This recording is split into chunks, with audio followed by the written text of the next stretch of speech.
കേട്ടോ. ഞാൻ എന്നിട്ട് ചോദിച്ചിരുന്നു, ബാപ്പനെ നിങ്ങൾ ഇവിടുന്ന് യാസീനോട് പൈസ വാങ്ങിയതിന് പരിഹസിച്ചല്ലോ, ഇത് നിങ്ങളെ നാട്ടിൽ നിന്ന് ഇതുപോലെ പ്രസംഗിക്കാൻ ധൈര്യമുണ്ടോ എന്ന് ഞാൻ ചോദിച്ചിരുന്നു. അതിന്റെ കാരണോ അയാളെ ജ്യേഷ്ഠന്മാരും അഞ്ചന്മാരും ഉണ്ടാവില്ലേ സദസ്സിൽ.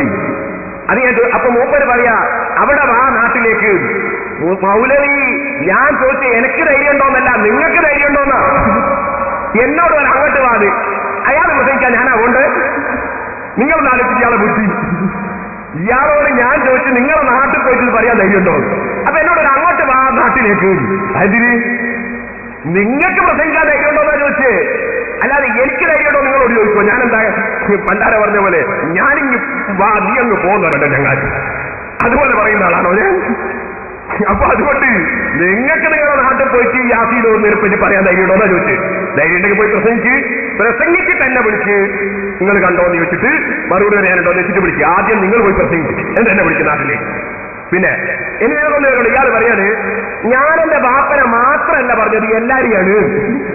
എങ്ങനെ ഇയാൾ പറഞ്ഞ ഞാൻ പൊതുവേ പറഞ്ഞതാണ്.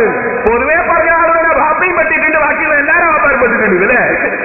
അയാളെ ബാപ്പനെ മാത്രമല്ല എല്ലാവരും ബാപ്പാരും എല്ലാ ആയാലും പറഞ്ഞതാണ് ഇയാൾക്ക് അതിന്റെ മറുപടി. അത് കേട്ടോളി, പൊതുവേ പറഞ്ഞ ആളെന്ന് പറഞ്ഞത് കേട്ടോളി.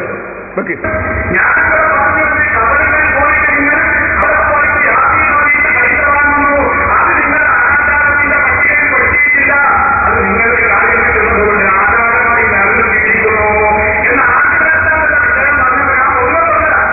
ോ ഞാൻ പൊതുവെ പറഞ്ഞതാണ്.